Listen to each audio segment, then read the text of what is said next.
নবীজির যা মনে চায় মনে করতে হবে এটা আল্লাহর মনে চায়।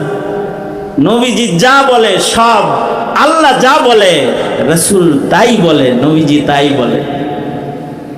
আল্লাহর যা ইচ্ছা নবীজির তাই ইচ্ছা হয়। अपनी मर्जी से कभी कुछ नहीं कहते आका, जो खुदा कहता है सरकार वही कहते हैं। আল্লাহর রাসূল নিজে থেকে কিছুই বলেন না, এই কথাটাও নবীর কথা না, এই কথাটাও আসলে আল্লাহর কথা। অর্থাৎ যারা আল্লাহর ঘরে আল্লাহর কদমে সেজদা দিতে না আসে, রাসূলের মনে চায় তাদের ঘর বাড়ি জ্বালায় দিতে, আসলে এটা নবীর চাওয়া না, এটা আসমানের মালিক আল্লাহর চাওয়া। এরপরে জালালি ইবাদত। কেউ যদি রুকু সেজদা কওমা জলসা সুন্নত তরিকায় না করে, নবীর তরিকায় না করে, সাল্লু কামা রাআইতুমুনি উসাল্লি, নবী যেমনি নামাজ পড়ে ওইভাবে যদি কেউ নামাজ না পড়ে, তাইলে আল্লাহ পাক এমন অচল নামাজকে গোলাম বান্দার চেহারায় ছুঁড়ে মারবে যে তোর এরকম বিকলাঙ্গ বিভৎস ইবাদত নামাজ আমার লাগবে না, নিয়ে যা। এমন কি নামাজের ভেতরে যদি কেউ নিজের দিলকে হাজির না রাখে, তাইলেও লা সালাতা ইল্লা বিহুজুরিল কলব, হুজুরে কলব ছাড়া ইবাদত করলেও ইবাদত আল্লাহ পাক গ্রহণ করে না। আবার যদি ভুলে ভালেও কোনো ভালো কাজও করে ফেলায়, ভুল হইলেই ভুলটা যদি ভালো কাজের ভুলও হয় তাও জরিমানা, জালাল গালেব। এ কারণে মাগরিবের নামাজ পড়লাম আজকে 2 বৈঠক, পয়লা বৈঠকে যদি তাশাহুদ পড়ার পরে ভুলে দরুদ শরীফ আল্লাহুম্মা সাল্লি আলা মুহাম্মদ পর্যন্ত চলে যায়, তাইলে জরিমানা সেজদায়ে সাহু দিতে হবে। কারণ কি? কারণ হলো ভুলে দরুদ পড়লি কে? ইমানদার ভুলে দরুদ পড়ে? ইমানদার তো মোহাব্বতে দরুদ পড়বে, তুই ভুলে পড়লি কেন? সেজদায়ে সাহু লাগা। আবার 2টা সেজদা দিবি, ফের তাশাহুদ পড়বি, দরুদ শরীফ পড়বি, দোয়া মাসুরা পড়বি, এরপরে নামাজ শেষ করবি, জরিমানা, জালালি ইবাদত। এক ওয়াক্ত যদি ইচ্ছা করে কেউ নামাজ না পড়ে ফাকাদ কাফার, সে ইমাম আহমদ বিন হাম্বলের ফতোয়া হলো সে মুরতাদ হয়ে যায়, ফিরা কালেমা পড়া মুসলমান হইতে। আর ইমামে আজম আবু হানিফার ফয়সালা হলো নামাজ না পড়লে এটারে জমিনে আযাব চলতে দেওয়া যাবে না, এটাকে জেলখানায় বন্দী করে রাখো, খোদার জমিনে ঘোরাফেরা করার অধিকার ওর নাই। আম্মা বাদু ফাআউযু বিল্লাহি মিনাশ শাইতানির রাজীম। বিসমিল্লাহির রহমানির রহিম। وما خلقت الجن والإنس إلا ليعبدون. وقال النبي صلى الله عليه وسلم الدنيا خلقت لكم وأنتم خلقتم للآخرة، أو كما قال عليه الصلاة والسلام.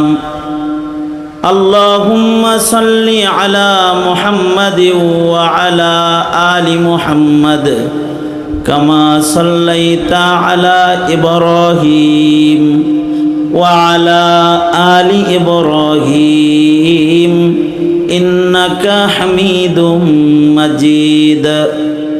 اللهم بارك على محمد وعلى آل محمد كما باركت على إبراهيم وعلى آل إبراهيم إنك حميد مجيد. জামিয়াতুল আজহার আল ইসলামিয়া আয়োজিত মহতি প্রথম বার্ষিক ওয়াজ মাহফিল 2026। মাহফিলের মোহতারাম সাদার, উপস্থিত হাজরাত, বুজুর্গ, উলামায়ে কেরাম, সম্মুখপানে সমবেত দিন প্রিয়, ইসলাম প্রিয়, দিনদার ইমানদার মুমিন মুসলমান ভাইয়েরা, পর্দার আড়াল থেকে আলোচনায় শামিল মা বোনেরা, বিশ্বজগতের মালিক, বিশ্ব প্রতিপালকের বিশ্ব দরবারে কালিমাতুশ শকর, যে মহান রব্বুল আলামিন দয়া করে মায়া করে ভালোবেসে সালাতুল মাগরিবের পরে দ্বীনি মজলিসে ওলামাদের সোহবতে আমাদেরকে জান্নাতের বাগানে শামিল হওয়ার আশার বসার তৌফিক দান করেছেন। কালিমাতুশ শকর পড়ি, শুকরিয়া আদায় করি, জবান খুলে মহাব্বতে সমস্বরে বলুন আলহামদুলিল্লাহ। মৌসুমটা গরমের, এই সময়ে মানুষের মাটির উপরে বসে থাকা অনেক কঠিন। সারা দিনের রোদ্রে মাটি গরম, বসে থাকলেও শরীর ঘেমে যায়। এই কারণে আমাদের দেশে ওয়াজ মাহফিলগুলো ময়দানে সাধারণত শীতের দিনে হয়। এই সময়ে এটা মানুষের জন্য এক জায়গায় বসে খোলা মাঠে বয়ান শোনা কঠিন। মৌসুমে ফল সস্তা থাকে, কিন্তু মৌসুম ছাড়া যদি অমৌসুমে ফল পাওয়া যায় কোনো, তো সেটার দাম অনেক বেশি হয়। কাঁঠালের মৌসুম না, যদি বাজারে দু একটা কাঁঠাল পাওয়া যায় তাহলে এটা অনেক দামি হয়ে যায়। তরমুজের মৌসুম, তো এটা এখন সস্তা। আমের মৌসুম না, তো মৌসুমবিহীন যদি আম কিনতে যায় তাহলে বেশি দরে কিনতে হয়।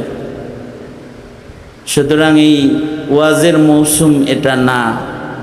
এর ভেতরেও যদি কেউ কষ্ট ক্লেশ করে মাহফিলে বৈশা যায়, তখন এটার দাম আল্লাহর কাছে অনেক হয়ে যায়। আমাদের আকাবির বুজুর্গরা উপমা দিয়ে বুঝাইছেন, জমিনে যে সকল জিকিরের মাহফিলগুলো হয়, ওয়াজের মাহফিলগুলো হয়, সেগুলো এমন নূরানি মজলিস। জমিন থেকে আকাশের দিকে তাকাইলে চাঁদটাকে যেমন দেখা যায়, আসমান থেকে জমিনের দিকে তাকাইলে এই নূরানি মাহফিলগুলাকে ওই রকম দেখা যায়। কারণ ঘাসিয়াতহুমুর রাহমা, রহমত বর্ষিত হয়। যারা বসে তাদের জিন্দেগির গুনাহ আল্লাহ তাআলা মাফ করে দেয়। আল্লাহ পাক এই মজমাটাকে কবুল করুন, আমিন বলেন। কিছু কথা আগে বলি, আয়াত হাদিস পড়ছি, সামান্য ছোট্ট করে একটা সবক আপনাদের কানে পৌঁছাইবার জন্য। আমাদেরকে একজন বানাইছেন, তিনি কে?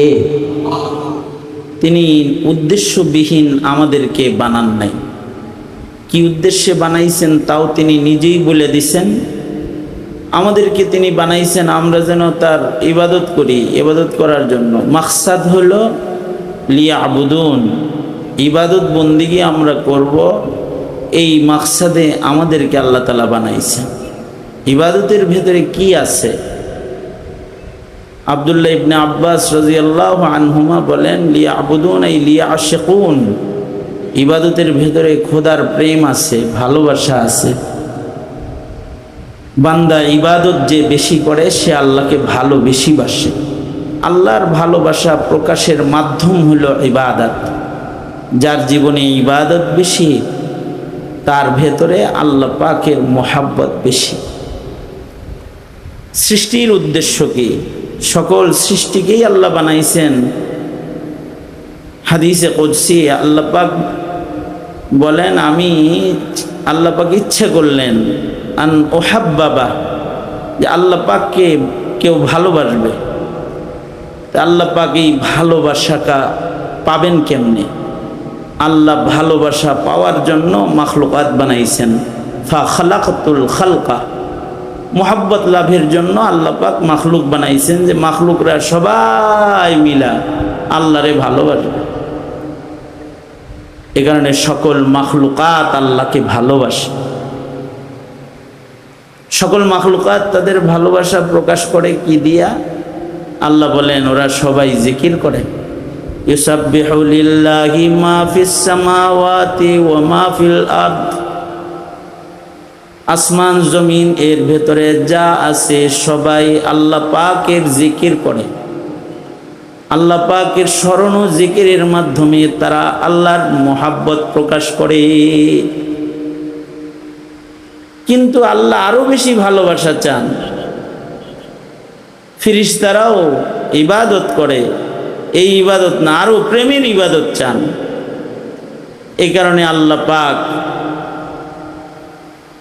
ভালোবাসায় গদগদ মুহাব্বতওয়ালা ইবাদত করার জন্য আল্লাহ পাক জিন ও ইনসানকে বানাইছেন, যে তারা উজাড় করে আল্লাহকে ভালোবাসবে।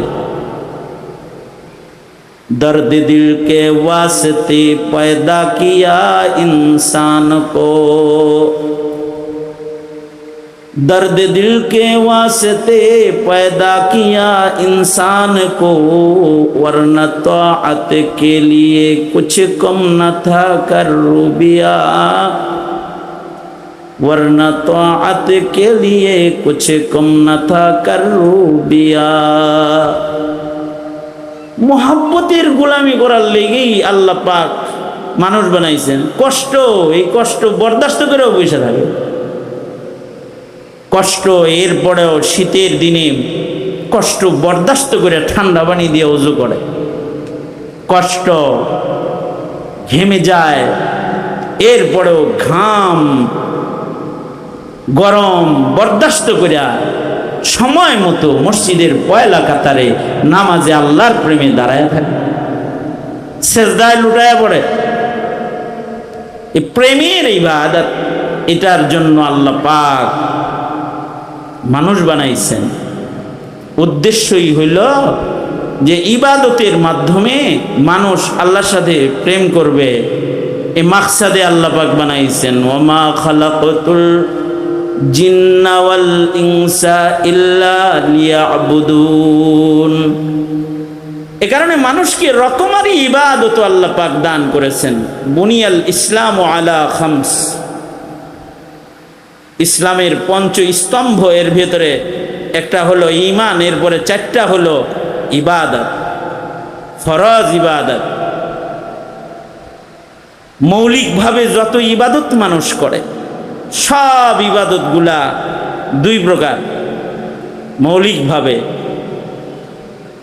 একটা ইবাদত হলো ইবাদতে বদনি, আর একটা ইবাদত হলো ইবাদতে মালি। মানুষ বদন দিয়া মুজাহাদা কইরা শারীরিক শক্তি খরচ কইরা আল্লাহর ভালোবাসা প্রকাশ করে, ইবাদতে বদনি। ইবাদতে বদনির ভেতরে মৌলিক বড় দুটি ফরজ ইবাদত হইল, একটা হইল নামাজ। মানুষ দেহ খরচ করে দৈহিক ইবাদত নামাজ পড়বে, বালেগ বালেগা নারী পুরুষ সবাই নামাজ পড়বে, ধনী হোক গরিব হোক। বদনি ইবাদত, শারীরিক ইবাদত। আজব আল্লাহ পাকের বিধান, ইবাদতটা যেহেতু বদনি, এ কারণে কাইফিয়াতে ইবাদত এটা বদনের অবস্থার উপরেই নির্ভরশীল। কারোর শরীর যদি শক্তি ভালো হয় তাহলে সে দাঁড়ায় পড়ব, মসজিদে যায় পয়লা কাতারে তাকবীর উলার লগে পড়ব, জামাতের সাথে পড়বে। কিন্তু যদি অসুস্থ হয় তাহলে তারে কয় তুমি ঘরেও পড়বে। অসুস্থ তাহলে ঘরে পড়ো, যাইতে পারতেছ না মসজিদে, ওজোর আছে তাহলে ঘরে পড়তে পারবা। কিন্তু ওজোর নাই, খামোখা অলসতা করে ঘরে পড়বা, সমস্যা। আল্লাহ তাআলার কাছে এটা অপছন্দ। দাঁড়িয়ে পড়বা, রুকু সেজদা দিয়া পড়বা। শক্তি আছে, রুকু সেজদা কওমা জলসা দাঁড়িয়ে সুন্দর করে নামাজ পড়বা। ইবাদতটা যেহেতু বদনি, শারীরিক, যদি কারোর শরীর কমজোর হয় যে দাঁড়াইতে সে অক্ষম, তাহলে ইসলাম বলে ফাসাল্লি কাঈদান, তাহলে তোমার জন্য অনুমতি আছে তুমি বইসা পড়ো।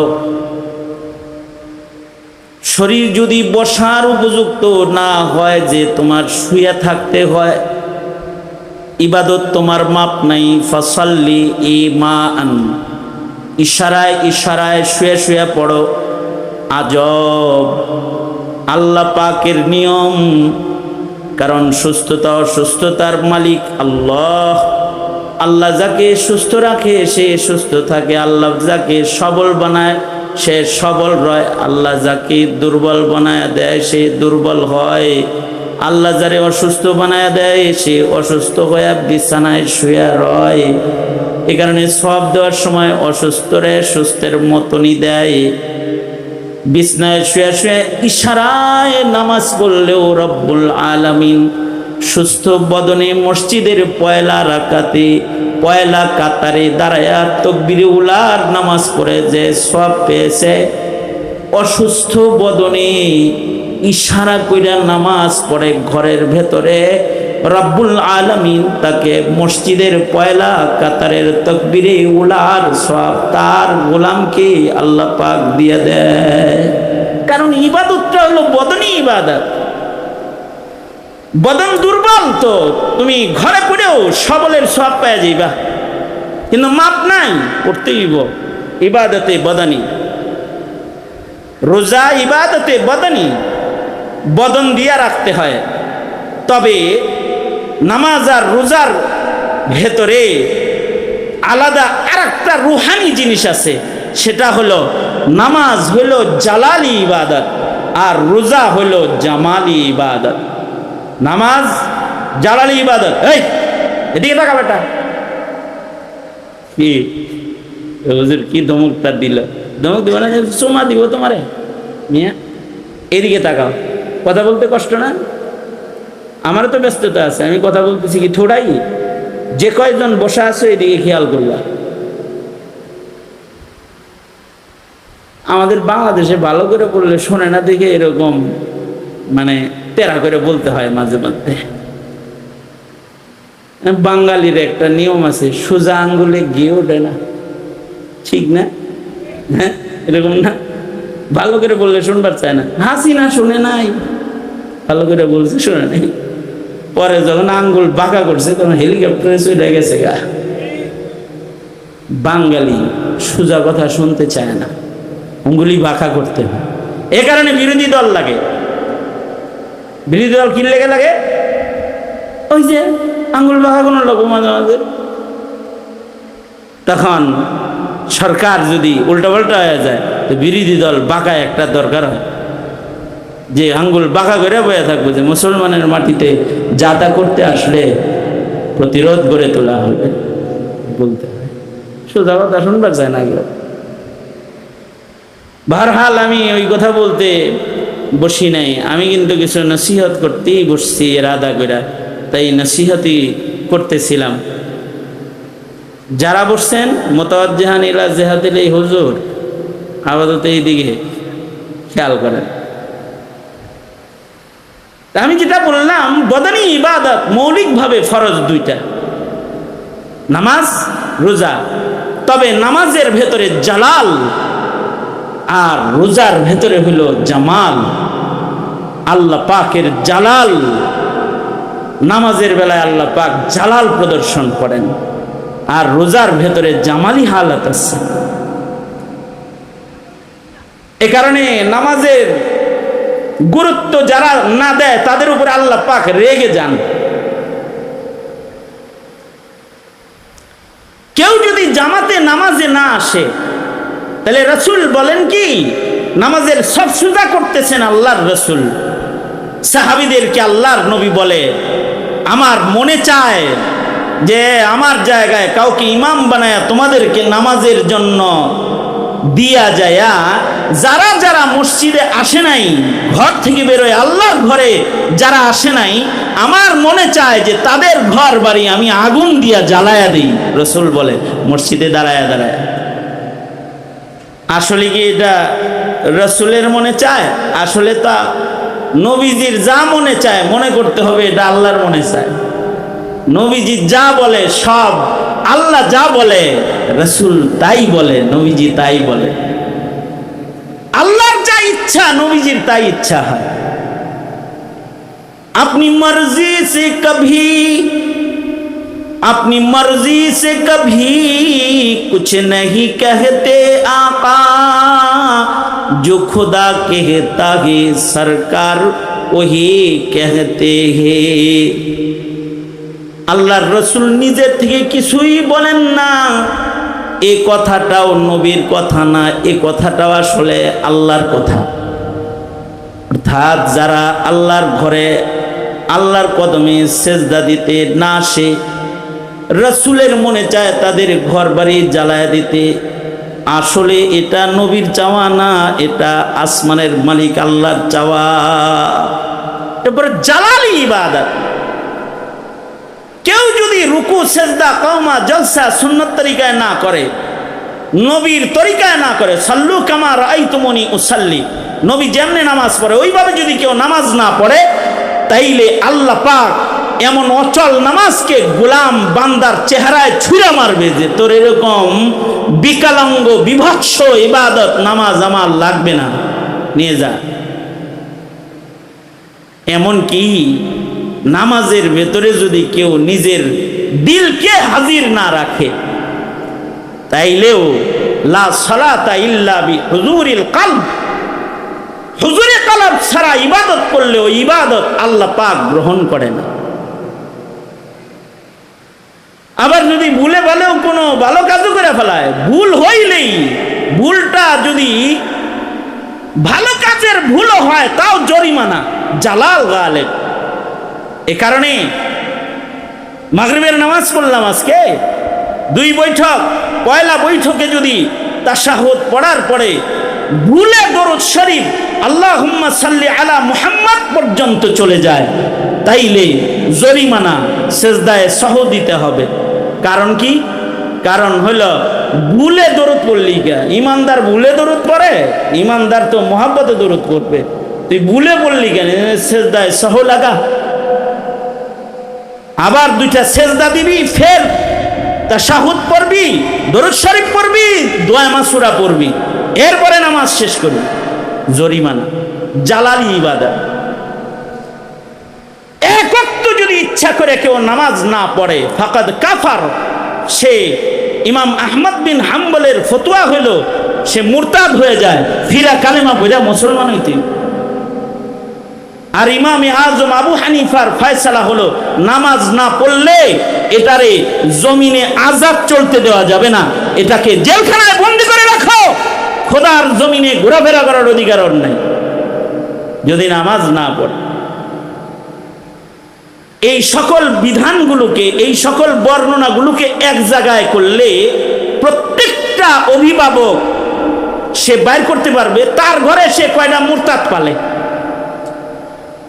বাপ বাইর করতে পারবে যে হের ঘরে মুরতাদ কয়টা, যেগুলা ইচ্ছা করে নামাজ পড়ে না, তো বাপের ওই সন্তানগুলা আহমদ ইবনে হাম্বলের ফতোয়া মাফি মুরতাদ, আর ইমামে আজমের ফয়সালা মাফি সাধারণ চলার উপযুক্ত না, জেলে থাকার উপযুক্ত।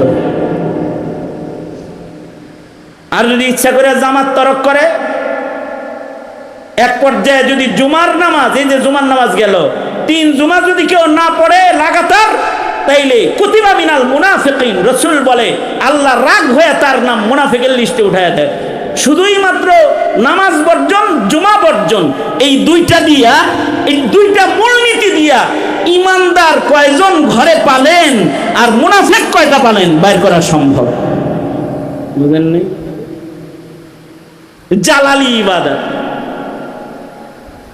ইমাম আহমদ বিন হাম্বল বলে শরিয়া আদালত যদি থাকে তাহলে ইচ্ছা করে যারা নামাজ পড়ে না ওগুলোর গর্দান কেটে দিবে বিচারক ধরে আইন,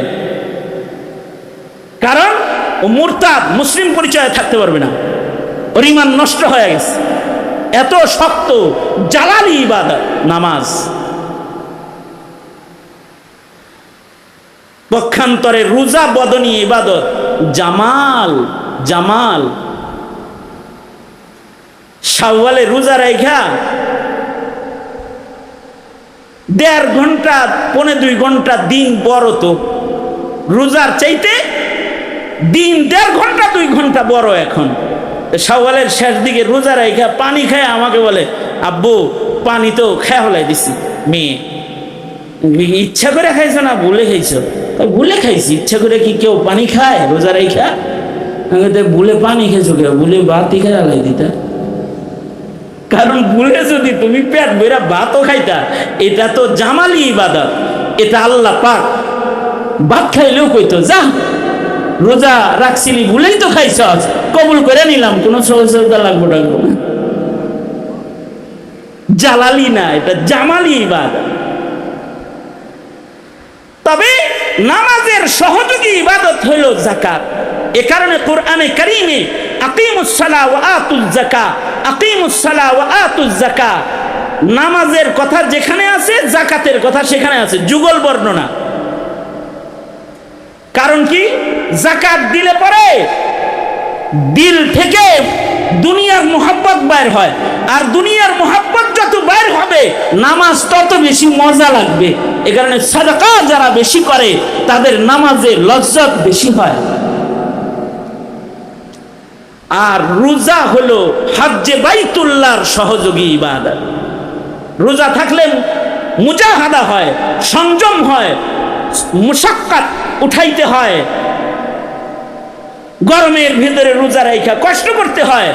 এই সংযম হজের 10 দিনের মহা সংযম, সুগন্ধি বর্জন, সাবান বর্জন, তেল বর্জন, দুনিয়া একেবারে সবাইরে ছাইরা দিয়া আল্লাহর পাগল হয়ে কাফন কইরা যাওয়ার মতো মুশাক্কাত উঠানোর মতো যোগ্যতা আনয়নে সিয়াম সাধনার সংযমী সাধনাটা এটা সহায়ক। এ কারণে সিয়াম সাধনা হজের সহায়ক, যাকাত সাদাকা খায়রাত নামাজের সহায়ক। তবে একটার ভেতরে জালাল আছে আর একটার ভেতরে জামাল আছে।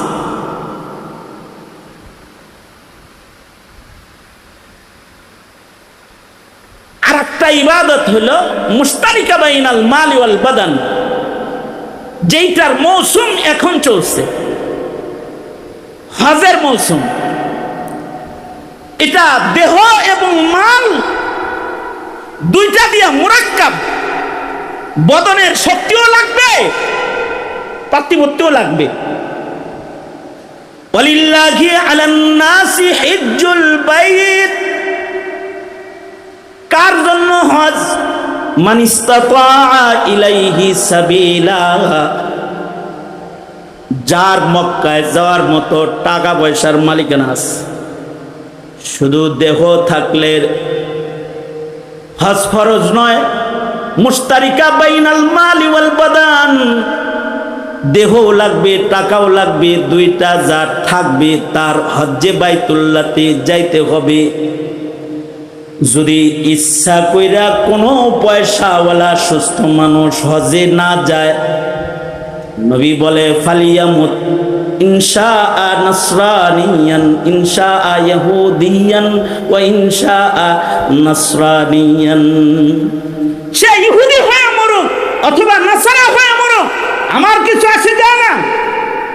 ছেলে মেয়ে বিয়া দেওয়া হইতেছে না, এই কারণে হজে যায় না, ওর ইমানের খতরা। নবী কয় ও ইহুদি হয়ে মরুক নাসারা হয়ে মরুক, আমার কিছু আসে যায় না। মাল আছে, শক্তি আছে, হজে যাইতে হইব, ফরজ। জীবনে একবার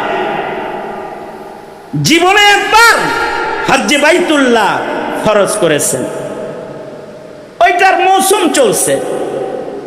কিন্তু যদি কারোর টাকা থাকে দেহ না থাকে, তাইলে কি করবে? টাকা আছে 2 চোখ নাই, টাকা আছে 2 পাও নাই, এর মতো অচল লোকের হজে যাওয়ার দরকার নেই। আল্লাহ কয় তোর টাকা দিয়া একটা চোখওয়ালা পাওয়ালা সুস্থ মানুষকে হজ্জে বদল করার জন্য পাঠায় দে, দেখবে আরেকজন, কিন্তু এটা আশিকানা ইবাদত। একজন দেখবে কিন্তু সব তোর আমলনামায় উঠবে, দিব আমি, কারণ এটা আশিকানা ইবাদত। দেখবো এক চোখ, সব পাবি তুই। হাঁটবো এক চোখ এক পা, কাবার পরে সব দিব তোরে, ইশকের ইবাদত। এইখানেই একটা বিষয় বুঝার আছে, সেটা হলো দেহ নাই টাকা আছে, আর একজন রে পাঠা দিয়াও যেমন ইশকের ইবাদত হওয়ার কারণে সব পাওয়া যায় ঘরে বয়ে বয়ে। হজের মৌসুম আসলে ধনীরা হজে যায়, আর গরিবরা কয় আমরা হলো জাকাত খামু, খালি জাকাত আমাদের ইবাদত না, সাদাকা আমাদের ইবাদত না। আর হজ এটা নিয়ে মাথা ব্যথা আমগর মতো রিক্সাওয়ালার না, এটা ধনীর কাম, ওইটা নিয়ে মাথা ব্যথা নাই না। এই এক আশিকানা ইবাদত। মাথা ব্যথা গরিবেরও থাকা লাগবে। হুব্বে বাইতুল্লাহ মিনাল ঈমান। তুমি গরিব তাতে কি, তোমার দেহ তো আছে যাওয়ার, তুমি আল্লাহর কাছে বলতে থাকবা আল্লাহ একটা তো আছে, দেহ তো আছে, আর একটা আপনি দিলেই তো যাইতে পারি। যদি খালি এই প্রেমের দোয়া কারোর নসিব হয়, হজে না যায়ও দেখবে আমল নামায় হজ জমা হয়ে রয়েছে তার, কারণ আশিকানা ইবাদত সেইটার মৌসুম এখন চলছে। প্রত্যেকটা মাসের সাথে কোনো না কোনো ইবাদতের আলাদা খাস সম্পর্ক আছে, সেইটার সাথে দিল লাগায় রাখা। ইবাদতে কারোর দিল লাগিয়ে থাকলেও ময়দানে মাহশারে তাকে আল্লাহ পাক মর্যাদা দিবেন। কেমন? মসজিদের সাথে দিল ঝুলা রইছে, এ কারণে তাকে আরশের ছায়া দিবেন। কালবুহু মুআল্লাকুন বিল মসজিদ। মসজিদের লগে কলব ঝুলা থাকে, নামাজের ওয়াক্তের অপেক্ষা করে, এ কারণে আরশের ছায়া দিবেন। তাহলে কাবার সাথে যদি কারোর দিল লেগে থাকে, তো কবরে আল্লাহ পাক তাকে কবর থেকে কাবা বরাবর প্রশস্ত রাস্তা করে দিবেন। তার চেহারা কাবার দিকে থাকবে, তার কবরের আযাব বন্ধ হয়ে যাবে, ময়দানে মাহশারে সে আশিকে কাবা হয়ে দাঁড়ায় যাবে। ইশক ইশক কামটাই হলো ইবাদতের পেছে পুছে ইশকের বাজারে ঘোরাফেরা করা। যেমন হুজাইফির উসিলায় এখানে এখন একটা ইশকের বাজার, কোরআনের ইশক, কোরআনের মুহাব্বত ঈমান, আল্লাহ ওয়ালাদের মুহাব্বত ঈমান, আলেম ওলামার মুহাব্বত ঈমান। আলেমরা বসে আছি ইশকের বাজার, কারোর দিলের ভেতরে যদি এই ইশক আইসা যায়, নবী পাই নাই, নায়েবে নবী পাইছি, বসে গেলাম। যদি এই ইশক মোহাব্বত কারোর ভেতরে আইসা যায়, তাহলে আলেম প্রেম, নবী প্রেম। আলেমের সাথে প্রেম করা, নায়েবে নবীর লগে প্রেম করা। রাসূল বলেন, কেউ আলেম দেখলা সে আমায় দেখলা, আলেমের সাথে মুসাফা করলা, আমার সাথে মুসাফা করলা। আলেমের মজলিসে বসলা, আমার মজলিসে বসলা। ফজলুল আলিমি আলাল আবিদি কাফজলি আলা আদনাকুম। আলেম তো অটোমেটিক কোনো জঙ্গলে গজায় না, আলেম বানাইবারও একটা জায়গা আছে। ধন্যবাদ হুজাইফাকে যে সে এই গুরুস্থানের পাশে একটা পুরানা মাদ্রাসা, যে মাদ্রাসা দীর্ঘদিন আগাইতেছে না, এইটাকে মেরামত করার জন্য, এখান থেকে হাফেজ বের করার জন্য, এখান থেকে আলেম বের করার জন্য এই কবরস্থানের পাশে এই জারিয়ার এই মার্কাজ জারিয়া, ইলমে দ্বীনের জারিয়া কাজের একটা মার্কাজ, এটাকে পরিচালনার জিম্মাদারি সে নিয়েছে। আর ধন্যবাদ ওই মানুষটাকে যে একজন চৌকস যোগ্য এবং মুফাসসিরে কোরআন, একটা নবীন আলেমে দ্বীনকে এখানে কাজ করার জন্য তাকে পূর্ণ অথরিটি দিয়া এই জায়গাটার মুতাওয়াল্লি তাকে বানায়া তাকে এখানে বসায়া দিয়েছে। হ্যাঁ, আশা করা যায় এখানে যদি যোগ্য মেহনত মৌলানা করে, তো একদিন এইখান থেকে নায়েবে নবীদের দল বাইর হয়ে যাবে, দল বাইর হইতে থাকবে। নবী তো আর আসবে না, নায়েবে নবী। এই উম্মতের একটা শান হলো এই উম্মতকে আল্লাহ পাক নায়েবে নবী দান করেছেন। কারণ নবী আর আসবে না, বিধায় নায়েবে নবী দরকার আছে কিয়ামত পর্যন্ত। নায়েবে নবী যেখান থেকে হবে ওইটা হলো মাদ্রাসা। নায়েবে নবীর জন্ম মাদ্রাসার পেট থেকে হয়, নায়েবে নবী প্রস্তুত মাদ্রাসার ভেতরে হয়।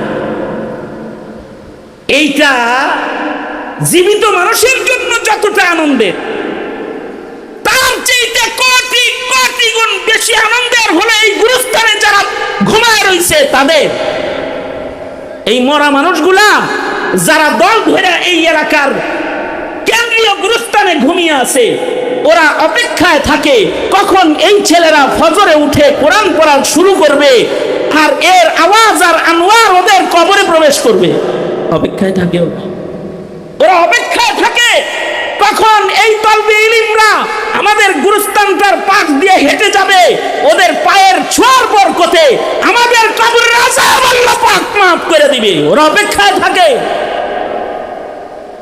সুতরাং এলাকাবাসী যারা আছেন, আমি বলবো এই মাদ্রাসাটার যত্ন করতে একটা যোগ্য কারিগর এসেছে। এবার এই কারিগরের কিছু আনসার দরকার, কিছু যুগালি দরকার।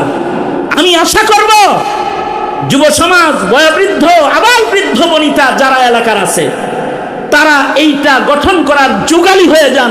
কারণ মরে গেলে আপনি এখানে এই বাড়িতে আইবেন, আপনার ছেলে আপনার বাড়িতে আপনারে রাখবে না, কিন্তু কইলাম আপনার ঘরে আপনাকে রাখবে না, আপনার হাতের অঙ্গুঠিটা খুলে রাইখা দিবে, ঘড়িটা খুলে রাইখা দিবে, কাফন পরায়া এখানে পাঠাইয়া দিবে, সেদিন কাজে লাগবে। সুতরাং এই মাদ্রাসার যত্ন করতে তৈয়ার আছেন তো ইনশাআল্লাহ? আমি দূর থেকেও এই মাদ্রাসার সাথে এর শুরু থেকেই আছি। এই মাদ্রাসাটা যখন লেখালেখি হয় ওই সময় থেকে আমি হুজাইফার সাথে আছি। সে আমার স্নেহের ছোট ভাই। আলহামদুলিল্লাহ বহু নবীন আলেমরা তার সাথে আছে। এখানে উপস্থিত হয়েছেন এই যে কলরবের যোগ্য পরিচালক এবং যোগ্য মুফাসসিরে কোরআন মুফতি সাঈদ আহমদ কলরব, উনিও এখানে তাশরীফ এনেছেন। আমার অত্যন্ত মুহাব্বতের একেবারে কাছের ছোট ভাই যারা, তাদের মধ্যে অন্যতম একজন, যে সেও আমাকে রাত্রে হইলেও দিনে হইলেও যখন সুযোগ পায় তখন আমার খবর নেয়। আমিও সুযোগ পাইলেই খবর নেই যে কই আছেন ভাই। মুফতি রেজওয়ান রফিকি সাহেব কথা বলেছে, হাফিজুর রহমান সিদ্দিকী সাহেব উনিও আসতেছে। এই যে এতগুলো মানুষ এখানে আসলো, অথবা আসতেছে, ঢালকানগরের হযরত আসবে, এই যে মানুষগুলার আগমন এখানে হইতেছে, এখানে এই মাদ্রাসা না হলে এখানে এরা আসতো না, আর হুজাইফি এখানে না থাকলে এখানে এরা আসতো না। সুতরাং নিয়ামতের কদরদানি করো। যুব সমাজ যারা এলাকার আছো, মুরব্বী যারা আছেন তারাও কদরদানি করেন। যদি কদর করতে পারেন তো আপনার ঘরটা যেখানে দীর্ঘদিন আপনার বরজখের ঘর যেখানে হবে, তার পাশেই তো আপনি কিছু সাদাকায়ে জারিয়া করলেন। এখানে পারেন তো মালি সাদাকাগুলো করেন, ওই যে ইবাদতে মালি যেগুলো জারিয়া খেদমত করেন। 70 এটাকে দোতলা বানানো দরকার। কারণ এখানে যে কোরআন পড়বে ওখানে বসে দোতলাটা না হওয়া পর্যন্ত নিচতলাটার শান্তি নাই, নামাজের শান্তিও নাই। এইটা দোতলা করা কোনো কঠিন কাজ না। এই এলাকায় বহু কোটিপতিরা থাকে, বাপের কাছ থেকে যে জায়গা জমিন পাইছে তার থেকে যদি আধা কাঠা জায়গা খালি কবরের শান্তির জন্য এখানে যদি বিক্রি করে যদি এর মূল্যটা এখানে দিয়ে দেয় তো ছাদ দাঁড়ায়া যায়। সুতরাং আহলে খায়ের মালওয়ালা যারা, তাদেরকে এই মাদ্রাসার প্রতি ইবাদতে মালি করার দাওয়াত জানিয়ে, আর ইবাদতে বদনির যত্ন করার দাওয়াত জানিয়ে, আর মৌসুমুল ইবাদতে প্রত্যেকটা ইবাদতের জন্য চেতনাবোধ এবং আকর্ষণ দিয়ে লালন পালন করার দাওয়াত জানায়। আল্লাহ পাকের যে মাকসাদ আমরা ইবাদত করব, এটাকে বাস্তবায়ন করার দাওয়াত জানিয়ে আমি আমার সংক্ষিপ্ত কথা এখানে শেষ করতেছি। আল্লাহ আমাদের সবাইকে, আমাদেরকে সৃষ্টি করার যে উদ্দেশ্য ইবাদত বন্দিগি, সেইটা সাধন করার তৌফিক আমাদের আল্লাহ পাক দান করুন। আমিন। ওয়া আখিরু দাওয়ানা আলহামদুলিল্লাহি রাব্বিল আলামিন। আসসালামু আলাইকুম ওয়া রাহমাতুল্লাহি ওয়া বারাকাতুহু।